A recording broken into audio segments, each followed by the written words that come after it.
Hey Bernhard, thank you for coming in. You're just such a marvelous background. I mean, from your like three master's degrees to Boston Consulting Group to really doing some pretty amazing things at the World Food Program, actually building the world's largest humanitarian accelerator. And then, of course, congratulations on your recent appointment as director of all of it, all of that kind of innovation within the and the Food Program is really the world's largest UN agency in this way. I mean, from a budgetary, from the number of people out there, you definitely have a great footprint. And of course, your executive director is an amazing leader as well. So, just across every way you could measure uh, a world leader, including your Fast Company awards, and of course you were definitely would be a contributor to winning the Nobel Prize in 2020 Peace Prize. So, because of all of the efforts and the impact you're having, and then TED speaker. I mean, it goes on and on, right? Every time you do something, just something very global, very amazing, has amazing footprints. But anyways, Bernhard, thank you for coming in and kind of sharing more about what you're doing. Thanks so much, Stephen. It's a great pleasure to be here. And you're too kind. I think it's like in the mission of the World Food Program, and like also me personally, it's about really how can we help more people either in emergency response or lift them out of hunger. And innovation, technology, AI can play a huge role in that. Yeah, so I'm just going to turn down the volume a little bit in my buds here. Okay, so let's kind of I mean it's been a while since we had an interview, so let's kind of reshape again, almost like we're doing a first interview for the first time. Um, can you name sort of three inflection points in your life? And this could have been when you were 3 or 5 years old. It could have been inside, outside school. It could have been some of your first jobs in the family. Could have been a mentor you had, things like that. Maybe three defining inflection points in your life. And then we're going to do a chronological kind of walk through what you're doing to the current moment and what your plans are. So that's good. That's going to be the layout of our discussion today. I think part of what these inflection points, when I think about that, it's really also about like different stages in life. So we're like generally like growing up in Austria and like high school, like then studying essentially like in the Vienna University of Business, or like having then ultimately like three master's degrees in business now, which interesting enough. So I guess one inflection point was actually like, what do you do with the business degree, right? An MBA, what could you actually do? Like in a certain extent, you can say like, well, you can become anything. And that's when so the first real job then after was actually like working for the Boston Consulting Group for several years, building businesses, incidentally for large scale industrial goods and tech companies. And then, I joined the World Food Program, actually building up the internal management consulting team. In that, I think this came from this thought of, well, I have this skill set, right? Like I know how to build business, and I help lots of like large companies create new products, make more profit, like sell more new products. Like how can I use that skill? And like actually like by coming across what the World Food Program does, that was really one of the eye openers, because like World Food Program, this is literally in a lot of emergency settings where it's hurricanes, typhoons, landslides, or wars. There's a lot of like physical food delivery, but also like a bank, like a digital bank. So there's lots of kind of private sector skills that you need in that kind of humanitarian work.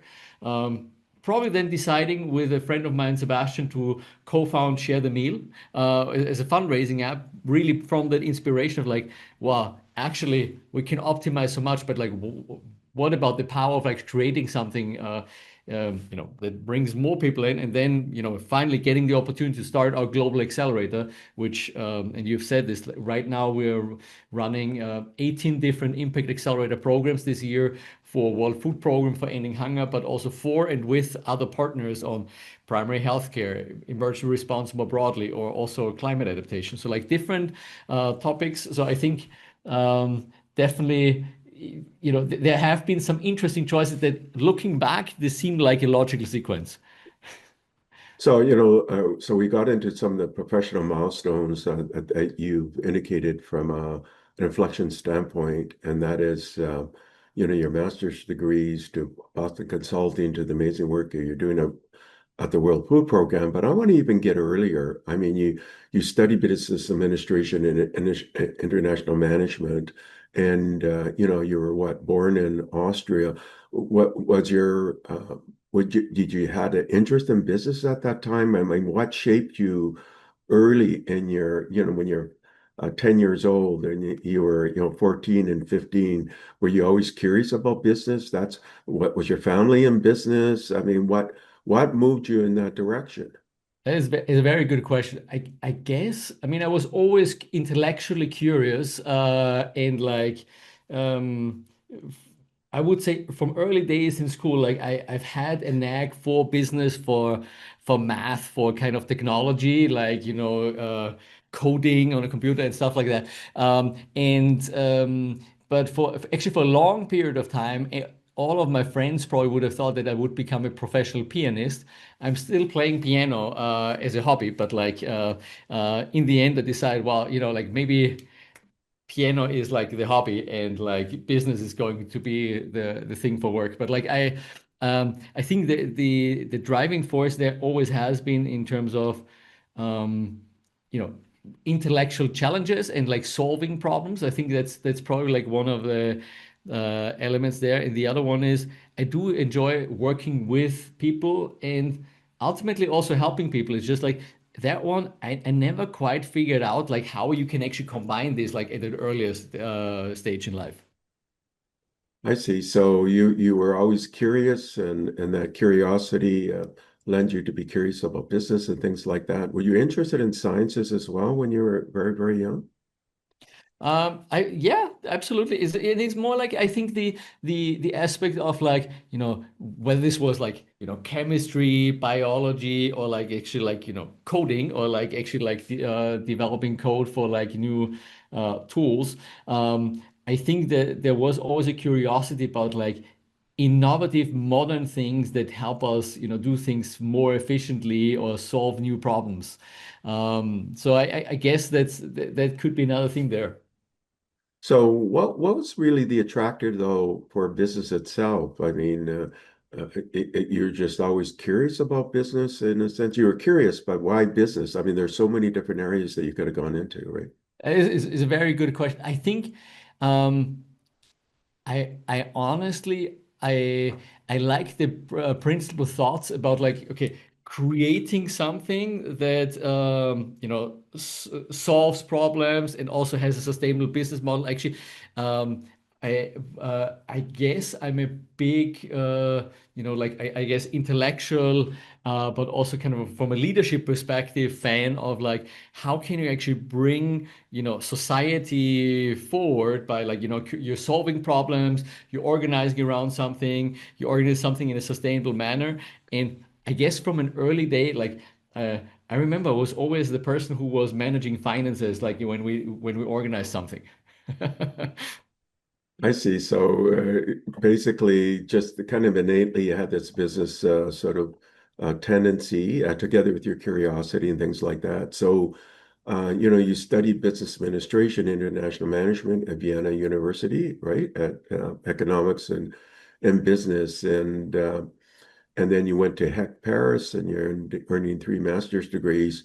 So that that's very business focused. So clearly there's the business element. What's you very unique is having three master's degrees as well, right? Because it just shows exceptional drive and then you end up in management consulting at the Boston Consulting Group. So I've been with you in some of the early years. Now I can see why Boston Consulting Group was hosting, and they've been a longtime partner because you worked with them for so long, and you ended up being what, a project leader and advising.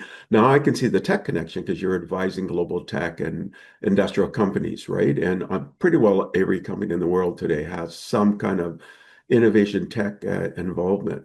Okay, so you graduate from university, you got this very strong business inclination. Boston Consulting Group then gives you the ability to work in a sort of high dimensionality, combinatorial space of, what are some problems? How can I resolve them? How can I bring together all of these elements of the Boston Consulting Group? So while you're there, what were some of the key takeaways from the Boston Consulting Group? So I think if you're working like for a strategy consulting company, you learn a lot of like also like how to apply logical thinking and problem solving and organizing around working with people, right? So like a lot of times we would have been called into like these types of situations where it's like, okay, we want to create a new business that we have never done before. You need to create first like what's the market, what's the strategy, how do we set ourselves up, what are the options for us to set up. And more often than not, it would be challenges that you would be called in for things that previously have not been solved. So a lot of times it would be like the really, really tough questions. And I think what took from like all the years with the Boston Consulting Group is like the I mean, in the earlier years, it was a lot about like the having the tools essentially, whether it's like from like kind of grasping issues quickly, analyzing conceptual frameworks and things like that, into how do you work again like with a team and with like your clients to actually like bring out the brilliance of all of those people at the same time while infusing ideally like even like knowledge that the company has, right? Like all that BCG had. And I did a lot of, in hindsight, lots of fun things. Like I built up a shipping business in Hong Kong. I created new products for an automotive OEM. Worked for a tech company on like sales marketing optimization. So like lots of fun things. That were inherently challenging while doing them, but like looking back, um, some of these kind of projects for clients have been like incredibly successful, and they're also a good experience of like if you put your mind at something and like you really drive towards getting towards success, you can achieve it. I mean, it takes lots of effort, it takes lots of also bringing other people on board, but you can actually make a lot of things happen. Yeah, so anytime you go into a consulting environment and you have a variety of clients, then it forces you to look at all of the sort of diversity and think in a broader sense, right? Because you're doing pinpoint solutions as well. So it would definitely give you an additional skill set and kind of clear theory. Now, Bernhard, are you getting any echo? Do you, and when I'm talking or anything like that? I'm not getting any echo right now. Do you have any from me or? No, no, I was just noticing you're going into mute, so just checking. No, no, sorry, no. Okay, so what was the decision to lead the Boston Consulting Group and then go into the United Nations and the World Food Program? And why the World Food Program? Why not ITU or why not the Red Cross or why not Uh-huh. some, why World Food Program? So I would say, I've always had this idea of like, how can business improve the world? And like, so like when I was looking, I was like in creating business or creating products, like I think that was always a question of like, okay, how does that, benefit like the clients? How does that benefit society? How does that benefit the employees, right? Like, so, and I think that, ethical moral model of like, well, not just making money for money's sake, but making money so you actually solve problems. That was an idea, and I always thought about like, okay, how can I actually use this for like even more impact on the planet. And that's actually at the time, so I had the opportunity to then, so I was looking for different opportunities in the impact sector. and found a role at the World Food Program that I applied to. So I applied to, was interviewed, and was ultimately selected to lead that. And that's what I used to build up the internal management consulting team. I think for me, why WFP was very attractive, actually. So BCG has had a partnership with the World Food Program even before. BCG has supported now the World Food Program for decades, literally. So one of the reasons why that is the same reason what attracted me to the World Food Program, which is it is somewhat more business related than some other humanitarian causes. There is a lot of impact that you can have. Because if you think about it, World Food Program in a lot of in a hurricane setting, World Food Program buys food, transport it, delivers it. It's a classic like supply chain company that you're talking about. Or World Food Program provides cash, like cash cards to people who can go into stores, purchase food. Now that's also like it's like a bank, right? Like kind of that you're operating. So it's very much related to business, and where I felt like my skill set can make a difference. And it's very tangible to measure whether you're successful, because like you can measure whether you are feeding a child or a person. It's a lot harder in some other organizations. There are, of course, other great organizations out there. Whether they're working on the ITUs, MSF, on Doctors Without Borders, like that are doing incredible work. And it's, but for me, like World Food Program, it has this element of it's an organization, the brand, like that World Food Program delivers in a lot of cases in like very, very harsh environments. But this is also where like the classic skill sets, and I've done a lot of supply chain optimization for BCG or like building new products. Incidentally, I could actually use some of that skill set just now in a humanitarian setting. I see. So now I could see the connection, right? You're with a Boston consulting group. The World Food Program has decades kind of interaction with the World Food Program. The World Food Program works on very kind of discrete areas where you can target, you can get results, you can measure it, very business-like. There's a kind of a bit, people may not realize it, but there's kind of like this very business aspect to it where you can measure and improve, and you can see how that goes. And so that was a great transition. But why not just stay with the Boston Consulting Group? Because you have a flourishing career, it's a perfect fit. Why move into impact? I think that probably wasn't like, I mean, there isn't a straightforward answer to that, other than I guess I was looking for other ways of having more impact, right? And I think this is like not a one size fits all. It's the same way like you can have in as a venture capitalist, you can invest into solutions that will move humanity forward. You can look into technology that will move humanity forward. And I think now for that period of time, and I think this actually helps in a way of saying like, okay, it's not necessarily in this day and age about like, you know, nobody in this day and age usually does things until they retire in the very same job forever and ever, which means like I felt like this is something where I can make a difference. And if I think about what I want to do for the, let's say, next 3, 4 years of my life, I felt like that's the right choice for me, like how I also can help and contribute towards something that is really has a lot of impact and a lot of meaning. And I think looking backwards, there's of course always different choices, but there's definitely one that is has been very. I'm grateful for making that.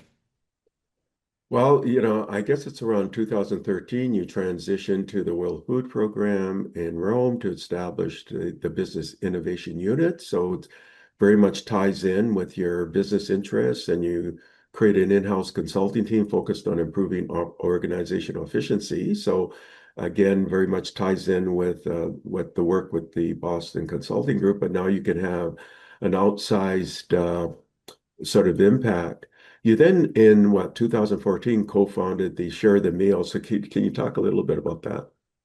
Yeah, no, and this is Share the Meal came from one thought. So my friend Sebastian and I, so we we realized that the World Food Program can feed a child or even an adult at times for 80 cents for a full day. So 80 cents, including all overhead costs, transport, delivery, and monitoring. 80 cents can feed a person for a full day. And at the time, we were actually shocked because, like, 80 cents for a lot of people, you might not even think about spending $80. And we thought, well, if more people know this, and like imagine, like, we're having dinner or drinks together, wouldn't you want to have a button on your smartphone that you're then able to press and say, like, well, I want to share my meal. And like, so this is how Share the Meal actually came about. And like, so this is the basic idea behind and like what the app does and like it's working on iPhones, on also any Google Android phone. You can go in, you can actually choose where you want to donate, like like say one of the current emergencies that are going in the world, or maybe where the needs is the greatest. And what's really, I think what started with this small idea, because like you could say like, well, 80 cents alone is not going to change the world. It actually was, then meanwhile in 2020, it was named Best App of the Year by both Apple and Google. And till today, it has raised 290 million meals. So that's like maybe $230 million that essentially were raised by the community together. So everybody who has ever donated through Share the Meal, that's what people have actually contributed, and which goes to this idea of like, maybe for me as an individual, maybe I wouldn't be able to donate, maybe $1,000, right? But maybe us together, like literally, it's $230 million that goes into like whatever you think about crisis in the world, like helps essentially people around the world, and you also get feedback on what you do. And I think that's the basic idea behind Share the Meal is like specifically a lot of young people, they want to know, they want to have choice, they want to choose what to support. They also want to have transparency and like the accountability feedback of like what actually happens with my money, right? And so I think that was really the idea behind Share the Meal. And I mean, by now, there's a team behind Share the Meal that still keeps going on. And like, so I mean, our exit from Share the Meal, if you want, was to donate it to the World Food Program, right? It's a World Food Program app now. It's the corporate fundraising app. So, and I'm grateful for that. Like, it's something that, looking at what the team has achieved and like the community also, it's really something that is heartwarming because I believe that people want to do good. I believe that people want to contribute. It's just oftentimes it's too hard or it's too complicated. Okay, so you co-found the Share the Meal mobile donation app and with colleague Sebastian Stricker to crowdsource funds for feeding children in need and tremendously successful because it's so accessible. And you developed the app while on a sabbatical, I believe, from WFP, right? So, Yeah, so at some point we both had to like also like actually leave WFP, and that in turn was essentially one of the, I guess, motivational starting points for me, and then also the executive director, the CEO of the World Food Program at the time, to say like, well, wait a second. I mean, so essentially Share the Meal is one idea, and I mean now we know that it works, but there must be 100, 1,000, multiple thousand ideas, innovations, startups out there that can help us essentially do the work of the World Food Program better or end hunger globally. Shouldn't there be like what we see in the private investment world, like VCs, accelerators to support people so that people don't have to quit to actually pursue these types of innovations? And that was really, and so I got the opportunity then to actually start our innovation accelerator for the World Food Program, with this specific idea to replicate what Y Combinator and other private accelerators do really well just for global impact. yeah, so in 2015, so you launched in 2014, Share the Meal, and you're getting traction. And then there's a recognition, gee, let's scale this in other ways. So in 2015, you founded within the WFP the Innovation Accelerator based in Munich to identify scale high impact startups and innovation because it could be in-house or external for humanitarian solutions. And that inaugural ShareTheMeal project, which got basically it got folded into this program. Now you got over what 260 million donated meals worldwide, right? And I think that's pretty interesting. And in this innovation accelerator is just phenomenally successful. And shortly thereafter, you founded an advisory council, which I had the good fortune to continue to be a member of, and just an amazing advisory council as well. And then, of course, we'll get this a little bit later, but now your role has expanded. So, but we're going chronologically, and that didn't Uh-huh. happen until this year. So, anyways, you build this accelerator, and it's to identify, support, and scale innovations. And there's this blockchain-based cash to aid to agri-tech solutions to advance the fight against hunger. So it's kind of really amazing what you did, and then with your team as well. You have kind of a world-class team, and just I got to know Thank some you. of them, and they're very, very good. So okay, so now. Let's because you created this thing with your colleagues, right? But you're the one who basically seeded it. Now, and you were ahead of this thing globally. And then what happens is let's get into some of the awards you got. For example, you got a Fast Company Award, right? In 2017 as one of the most innovative companies in the world, and particularly in the food sector, right? And let's just kind of talk about some of the other awards, like from Google and multiple Fast Company Awards and so on. So I think this is where with some of the awards, like in the earlier days, it probably awarded more of like the ethos or the principle or the kind of like the innovative idea behind doing that. Whereas like in like so it was most innovative company by Fast Company in 2017. We've been one of the best workplaces for innovators in 2024, 23, also I believe 21. So like I think this is where the recognition of that is a lot of times around. In the early days, it was about great vision. Later on, it was about the results and like the innovation that actually showed traction. I think these are the types of also like external validation of some of what we do otherwise. I mean, I think it's great in a way when you look at the results of our work, right? Like the same way a venture capitalist or an accelerator in private sector would look at like, okay, do we increase the valuation of our startups? What's the return on our capital, right?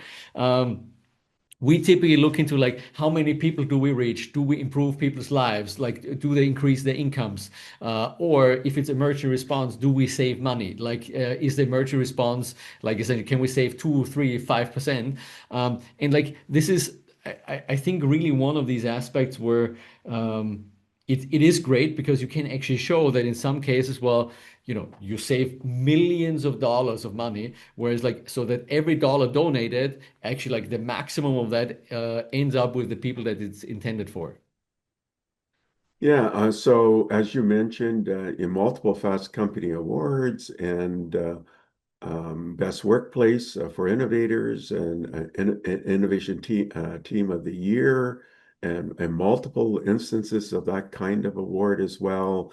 You got Share the Meal was recognized by Google and Apple, winning Google's App for Good and making Apple's Best of 2020 list for fighting hunger.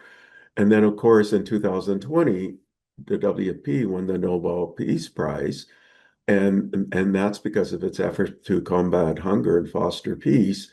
And the innovation part that you're heading up would be a key factor in that because you have demonstrable means of scaling anytime you use technology, right? So the intersection of technology.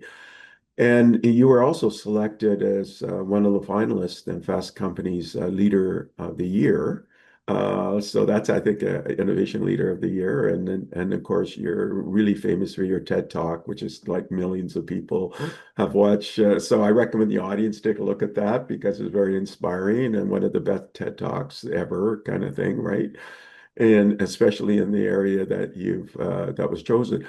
Now, let's talk about some of the innovations and companies that have been associated with the Innovation Accelerator. Some of them have received global recognition. Let's talk about that. Let's talk about, like the blockchain solution, of course. Yeah. We can talk about some of the leading edge thing, technologies that you're working on right now. So, and you can frame all of that and however you wish to kind of take it. So, Absolutely. No, and I think this is where our work here at the World Food Program, like our global accelerator, I think we are in a position where through all the partners that support us, whether that's like the German government, John Deere, Google, like so different high net worth individuals, advisors like you, Stephen. Like I think we couldn't do the work without like our partners and supporters, and so through that work, we really run these kinds of global programs. Let me maybe give some options of things that we've been working on. Like one internal innovation that we've worked on is called building blocks. It's actually a blockchain innovation that originally was designed as a digital wallet so that people can go into stores, purchase food like with a blockchain-based wallet, essentially. It's still used in Jordan and Bangladesh for that. But in Ukraine, it's actually now used by 55 different entities, so UN entities, NGOs. And what it does there in Ukraine, it actually manages the identity. So, like the same family that goes to one NGO can't essentially get the same assistance from another entity. Now, by using this blockchain system, in the last 3 years alone in Ukraine, we've been able to avoid $270 million of unintended assistance overlaps, essentially. So saving $270 million purely with that one innovation in Ukraine. And I mean, like, this is in my mind still mind blowing, like over $250 million, right? That has been saved by just one innovation humanitarian response, right? Um, so that's maybe the first example. Second example that I want to use is about a tool called Scout, where we use artificial intelligence for supply chain optimization. Now, again, it's an internal team of the World Food Program. What they do is they are essentially looking at World Food Program buys food from about 11,000 vendors across the globe. So they're doing like price forecasts in any of those vendors in the regions. Do we buy now, in 3 months, 6 months? How do we optimize the buying? At which point are we buying? Where do we store it? And how do we essentially build up our supply chain network? And by using the tool just in the first year, we've already saved $5 million for WFP. And we expect it will save $25 million every single year by using that AI tool instead of the tool that we've used before, right? And that's also where I have to say this just shows you the power. What can AI do in this day and age? Is like, yes, we can all of a sudden benefit in ways that have not been possible. And then maybe to say, like in terms of just to give you then um, two different startups on this side. One is called it's a social business called Sanku. Now, what Sanku has developed is like it's a small IoT fortification machine. So it's like so the same way like cereals or like cornflakes would be enriched with vitamins and minerals. So Sanku has developed this small little machine that you can put onto a small mill in a remote village. And they have a sustainable business model so that to the end customer, the miller can sell essentially fortified maize flour, so fortified with essential vitamins and minerals, at the same cost as non-fortified maize flour. And they've had over 20 million customers already now in Eastern Africa. So again, just goes to show you like maybe that was a small innovation, a small startup at some point, but now they have 20 million customers. And then maybe as a last example that you also will find exciting is like a company called Ignitia. What they do is they use satellite imagery and AI.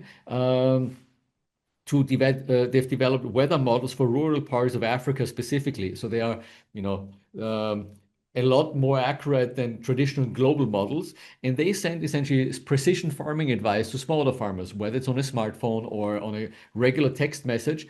And even if the farmers can't read and write properly, they get symbols, and the symbol will say, storm is coming, you need to do an emergency harvest or plant seeds now. So, it's a fascinating startup. And Ignitia, they've had 2.7 million paying customers so far. 700,000 of them are recurring paying smaller farmers. And I think that's just goes to show how ingenious startups can be, whereas those smallholder farmers previously, they may have never had access to that, but now they come into the age of essentially precision agriculture because they now have access to weather data with AI, which is amazing. I mean, a couple of the companies, startups here were affiliated with you. Didn't they win the Earthshot Prize as well? Something like Oh yes, so actually, I mean, there's even more. Three of the startups in our portfolio actually won the Earthshot Prize by Prince William and Michael Bloomberg in recent years. Maybe just to take one of the startups there, it's actually a company called Bumitra. They take again, they combine satellite imagery with AI with soil samples for validating carbon credits. And that what is interesting for us there is, and we've been testing with them in Kenya, is can you actually not only train smaller farmers to do regenerative agriculture, but also use a company or a startup like Bumitra to sell the carbon credits and benefit the smaller farmers with getting a share of those carbon credits that you're selling. And I think this is fascinating to me as well, whereas it can be a for-profit startup, but then there could also be aspects of further financial flows, loans or investments or selling carbon credits when a company or a startup does something that's useful. yeah, and then you got a project on autonomous kind of delivery as well, right? Can you talk a little bit about that? Now, that is probably one of the most advanced technologically innovations that we're working on with the German Aerospace Center, DLR. Now, what we're working on there is essentially the problem of last mile delivery. Imagine a road hasn't been cleared of mines yet, and or we are in an area where there's lots of floods and it's too unsafe that you can send a driver in. So with the German Aerospace Center, so they've helped us essentially build a semi-autonomous remote controlled vehicle. It's actually an amphibious vehicle, so it can go also into rivers. It can go through off-road and different other places. And we've done tests with, so it uses essentially the Mars and Moon technology that DLR otherwise would be using for building Mars or Moon robots. And we have been working on this now, actually, it's a couple of years now, but we want to do a field test next year. Country will still need to see which one, but to see can we actually use this in real life. Of course, you need connectivity, but it's from the autonomous driving behavior that you see in a lot of cars right now. That's actually something that is quite different in our reality. In our reality, let's say maybe when you're driving and there's floods, right? Whatever you have mapped before, maybe the building is gone, maybe the road is gone. And at the same time, it's actually not that dissimilar to a robot that drives on Mars or something like that. It's one of those examples where we're really grateful for the partnership and also the support of the German Aerospace Center and others actually working on this. Because imagine it's essentially used in areas of last resort, right? Where maybe it's not safe for people to go in. Maybe it's too expensive to drop food out of an airplane. So this could be a way how we can reach some of the people that are in dire need to get food and maybe also other, medicine or do maybe emergency evacuations when there's flooding or something like that. Yeah, and then you also can you talk about some of the pitch competitions or pitch events that you hold, and what's the purpose of them, and what are some of the outcomes, and how can the broader community get involved? How can they support it? How can they make donations to it? I mean, what are ways to engage to support your innovation that you're doing? So out of the 18 accelerator programs that we're running this year, all of them typically have a pitch event, demo day of sorts that we're holding for any of those programs. The purpose of these is essentially like to share the startups, the ventures with a broad audience, whether they are, investors, private companies, individuals, also governments or foundations. And it gives the opportunity to really experience and hear firsthand, like usually like Silicon Valley style, 3 minute pitch, and then maybe Q&A. Like it's very short. Um, but at the same time, it's kind of like a great way of how to actually even know what's out there. And for me, this is as much about like giving exposure to the companies and like from our programs as well, as it is to inspire, the funders, but also others to actually step up and do something. So people out there, also like organizations, I mean, we are right now. We are always open for business. Now, any of those 18 accelerator programs, so like this depends when somebody says like, I'm interested in having an impact for like late stage scaling innovations that are nonprofits, we have a portfolio of that. If somebody says, I want to invest into impact companies, we also have a portfolio based on that. And then, I think right now the primary ways of people engaging with us is either like, you can support any of the existing programs. We can also run dedicated accelerators for and with other partners still. So if somebody says, I'm really passionate about, you know, let it be post-harvest losses or let it be like AI for humanitarian response, we can do this, with funding. We're also looking for partners that can support us essentially like with mentors and like expertise in these programs. And of course, not to forget, even like basic things like promoting Share the Meal is also a way of how people could actually say, hey, maybe I don't have as much of a network in the innovation or venture space, but I really want to use my visibility or also like the brand or my network to provide essentially like a platform for raising awareness. And I have to say, for me, this is one of the elements of if we can get more people to actually see that you can make a difference.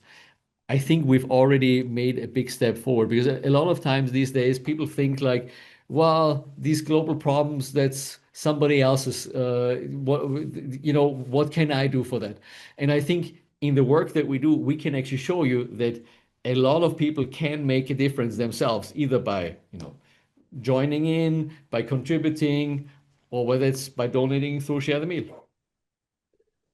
So, and for them, they can go online to sort of engage and say, hey, like, let's say there's a foundation out there and they want to get involved, or an investment group, or a series of companies, and they want to get involved in some way.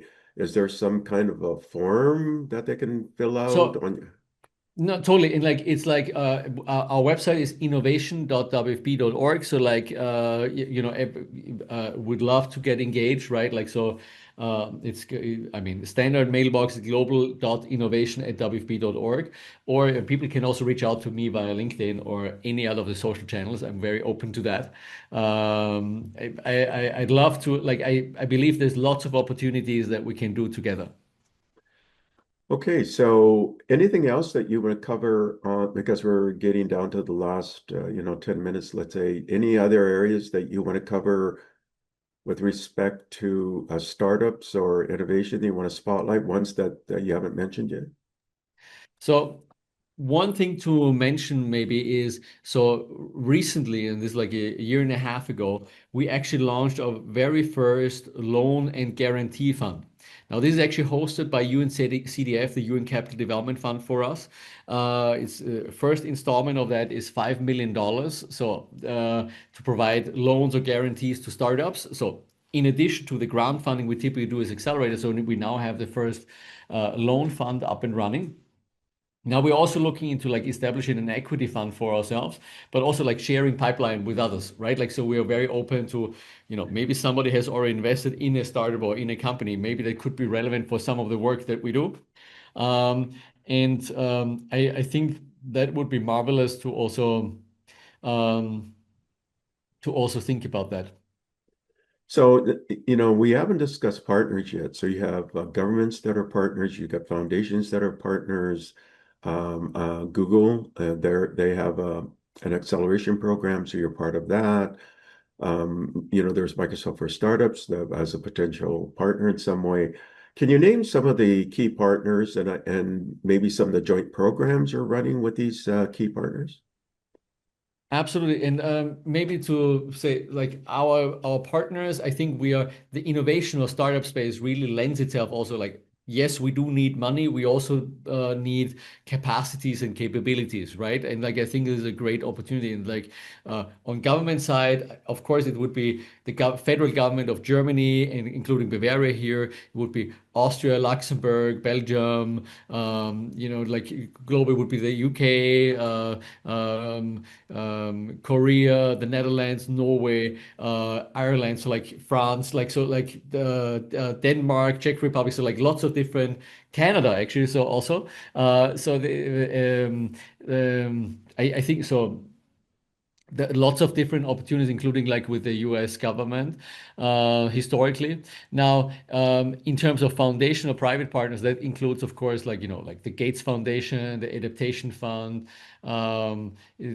companies like Google, John Deere, Cargill, Novo Nordisk Foundation. So like there's actually Netlight is a consulting company, like lots of different organizations that are actually supporting us. And to maybe just to highlight two specific programs, which we actually just recently had essentially demo days or pitch events for them. One is with the government of Luxembourg, and we've been running a Humanitarian Innovation Accelerator program. And that is one that's specifically focusing on startups that are relevant for World Food Program, UNICEF, the UNHCR, Doctors Without Borders, MSF, the ICRC. So like different actually humanitarian innovations. And where, for instance, like we've had like a startup there that does humanitarian demining by using AI and drones, right? It definitely opportunities like, again, technology that can all of a sudden like make a difference, not just for us, but in lots of different settings. The other example with mentioning with John Deere maybe is John Deere has helped us strategically support our innovation strategy for the World Food Program, but also specifically helping us transform smallholder farmers' work. Now, most recently, that's then in Nigeria, Senegal, and in Ghana, where we're really looking at value chain transformations for smaller farmers, creating market access for them. And I just want to show that there's both of these sides, right? Like there's the emergency response area. There's also the area of like how do we long-term sustainably end hunger? And I think that's also important to recognize that you know the you can be the most efficient, most effective ambulance driver, and that's important. At the same time, you want to lift people out of hunger sustainably and like help them get back on their feet. Sometimes you can do both at the same time, but specifically in innovation, it's not. There's also sometimes different perspectives on that. Okay, so I just want to spotlight again because you're running out of time. There's this TED Talk. You need to see it. It's amazing. He's got millions of views on it, and it's the mind shift or mindset shift needed to tackle big global challenges. It's very inspiring, and you're such a great speaker. And I know leading up to it, you prepped really quite a bit for it. So, and it shows because that's why it's. You want to take maybe spend just a couple of minutes describing that experience and then what you hope to accomplish with this, the mindset shift needed to tackle big global challenges, but not too much because we still have a few questions left yet, Sure. and we're No, running out of time. and I think with the idea like behind the TED Talk was like how can you actually like it's always like starts with like what's the idea worth spreading, right? And like I realized that a lot of what I do or for the last couple of years is about shifting mindsets of people that humanitarian response doesn't have to be boring. Humanitarian response can be innovative, can be future oriented, can be using technologies like AI. And the other aspect, which is the main thought behind, is like when we think about solving problems, like we're starting a startup, you think about technologies, you think about like we need to have new solutions. Why don't we use the same type of mindset and approach towards like tackling big problems like global hunger? And like I stand by that where there is opportunities and like even when there's the most harshest environment of the planet, uh, there's ways how to do better. And I think that's something that's important.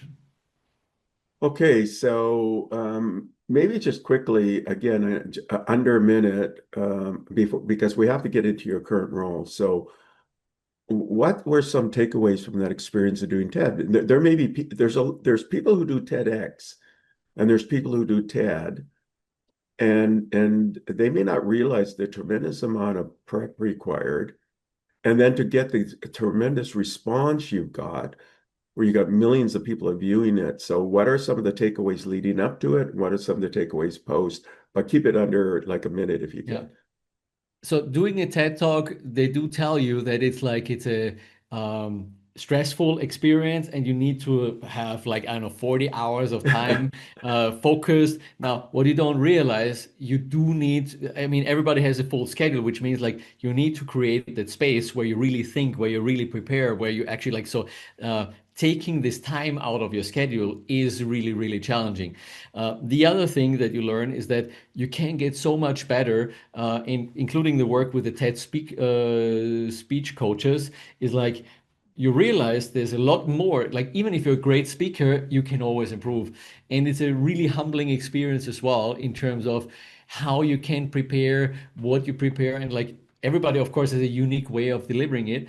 And from the very first draft of my TED Talk towards the tail end, I think the main thing was sharpening, taking unnecessary words out. And like I think that's hard to tell people at times, whereas like saying less might be more. Yeah, and then it's more than 40 hours, I'm sure, right? So, Yeah.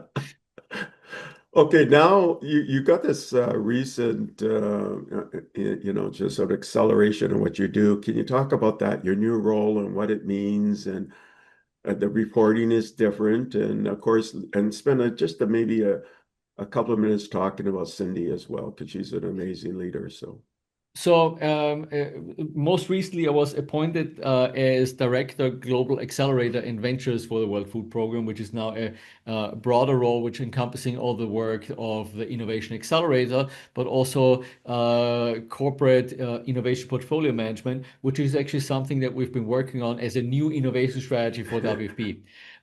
And so, our executive director, so Cindy McCain, she actually was the one and also the leadership to embark on this journey to say, like, as an organization, we have three priorities. One is raising more funds, efficiency, effectiveness, and innovations and partnerships. And so, like, this is really like on the top management. Innovation is one of the key themes that the organization takes on, and not just as a lip service, but as something that is seen as an enabler for the work across the board.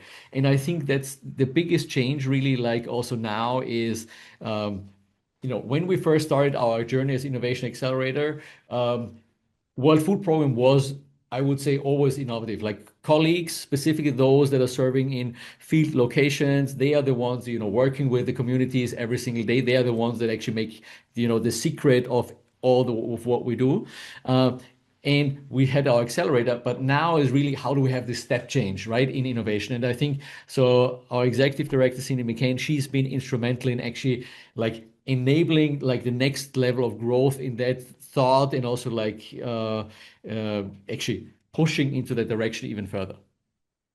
well, so a lot of people don't realize how the UN is structured. So it's like you got a VP now role, right? Yeah, An executive vice president role, like so it's a very senior global role, and she'd be like the CEO.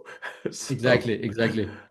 okay, so your mandate has increased, and that's a recognition of all the contribution you've made since the early days, right? Including in 2015 when you started the Innovation Accelerator, and of course, it's just been phenomenally successful. All the awards, you got all the external validation, but then delivering hundreds of millions of dollars of value out there. and tremendous capability across hunger, climate, health, and more, running, 18, 20 programs, things like that. So social impact in a phenomenal way. And you're also recognized as a LinkedIn top voice. So I mean, it just continues and continues, right? Okay, Yeah. there's only time for one more question. And this one Good. question is, what recommendations do you want to leave the audience? And what questions do you want to leave the audience? So I guess the recommendation for anybody who is interested in like impact in the broader sense is like, find what you're passionate about and then engage with that and like find a way. I think every single person can make a meaningful contribution in one shape or another. So that's really whether it's, if somebody works in a company, if somebody's an investor, I think that is possible. Let's find that. Imagine if to the people listening to this, there's only, one out of every 10 people that's listening that's actually find something. It takes one action, like how we can create a movement, right? So that's one. And I guess the question that I would have for the audience, like, how would you like the future to look like, right? And I think this is a one where we envisage a future of like, maybe in 5 years, 10 years from now, maybe, technology will be abundant, AI will be abundant, like we'll have all access to like whatever energy. And like, what else is part of that future vision? And like, what do you want to do to actually make it happen? Well, those are marvelous recommendations and great, intriguing questions for people to ponder. And of course, you're an open shop, which means anybody can support. I encourage the audience to support the World Food Program, and just an amazing leadership, amazing ability to have outstanding impact in the world today in a positive way. And it's got innovation in its DNA, which is where the world needs, right? But in a good way. So tech for good, social impact for good, AI for good. And so in every kind of measure where you have for a good, that's what you're doing. So Bernhard, really appreciate you coming in, sharing all of your insights and your history with the audience. And I look forward to hearing more about what the World Food Program is doing, what Cindy is doing, and all of your colleagues, because your colleagues are so talented. And a shout out to them as well. So thank you again for coming in. Thanks so much, Stephen. Really appreciate it. Thank you for listening to the Brand Called You videocast and podcast, a platform that brings you knowledge, experience, and wisdom of hundreds of successful individuals from around the world. Do visit our website www.tbcy.in to watch and listen to the stories of many more individuals. You can also follow us on YouTube, Facebook, Instagram, and Twitter.